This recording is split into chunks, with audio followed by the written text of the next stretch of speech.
Assalamualaikum warahmatullahi wabarakatuh. Perkenalkan, nama saya Lintang Injang Agatha Dias, NPM 18.03050073, kelas 4C PGSD. Di sini saya akan menjelaskan secara singkat mengenai cara membuat batik tulis berwarna alami. Di sini terdapat 5 langkah untuk membuat batik tulis berwarna alami. Yang pertama yaitu merebus kain dengan tawas. Sebelum merebus, siapkan alat dan bahannya yang berupa air biasa dan tawas.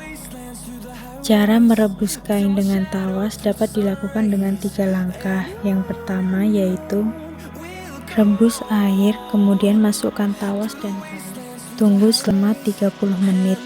Apabila ada kotoran yang naik ke atas, segera disaring. Yang kedua, setelah diangkat, diamkan selama 30 menit, kemudian jemur hingga kering. Ketiga, sebelum menggambar pola pada kain, jangan lupa disetrika. Langkah yang kedua yaitu menggambar pola pada batik. Sebelum menggambar pola, lipat kedua ujung batik selebar 2 jari untuk membuat tumpal. Setelah itu, menggambar pola sesuai dengan desain yang diinginkan. Langkah yang ketiga yaitu mencanting.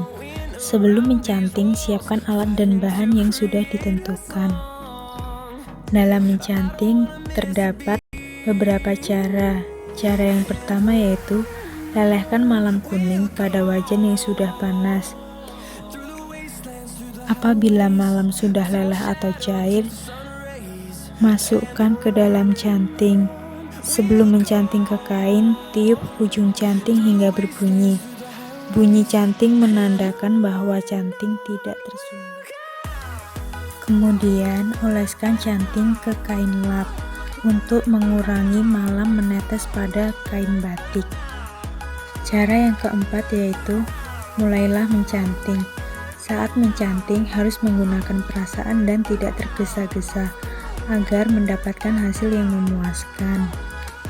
Saat mencanting dipastikan dapat tembus pada bagian belakang kain. Apabila ada bagian pola yang tidak tembus di bagian belakang, canting halaman belakang tersebut.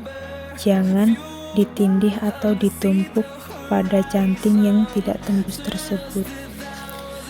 Cara yang kelima yaitu apabila ada malam yang menetes pada kain batik, dapat dihilangkan dengan air mendidih yang dicampur dengan soda abu.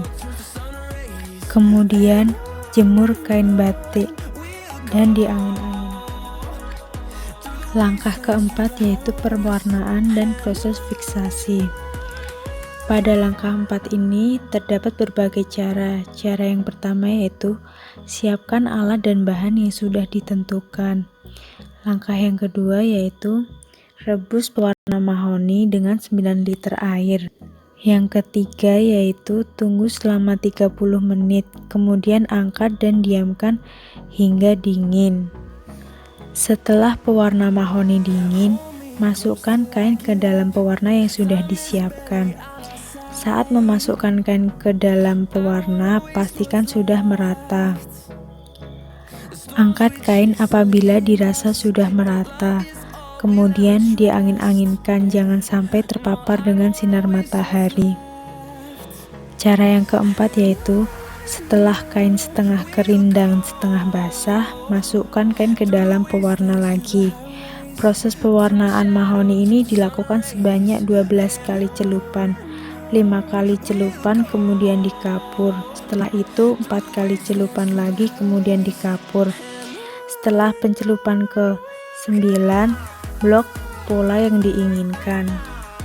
Setelah selesai mengeblok pola yang diinginkan, masukkan kain ke dalam pewarna lagi untuk memberikan kesan gelap pada bagian latar. Pencelupan ini dilakukan sebanyak 3 kali. Setelah warna yang diinginkan sudah tercapai, selanjutnya memasukkan kain pada larutan tunjung. Apabila kain sudah selesai ditunjung, kemudian cuci bersih kain dan dikeringkan. Yang keenam yaitu setelah kering, kain siap untuk dilorot atau direbus untuk menghilangkan mama.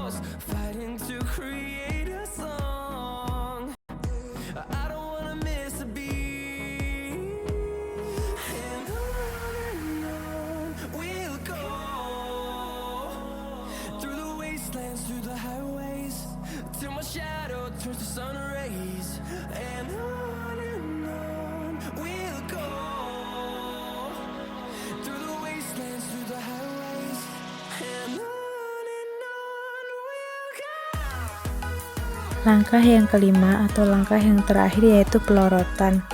Dalam pelorotan terdapat beberapa cara. Cara yang pertama yaitu siapkan alat dan bahan yang sudah ditentukan. Yang kedua, rebus 9 liter air yang sudah tercampur dengan soda abu sebanyak 3 sendok atau 4 sendok. Setelah mendidih, masukkan kain batik ke dalam panci dengan hati-hati.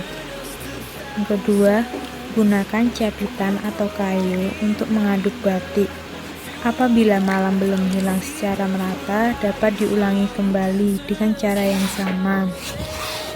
Cara mengikis malam setelah dilorot juga dapat dilakukan dengan cara mengikis dengan pisau, akan tetapi harus berhati-hati agar kain tidak sobek.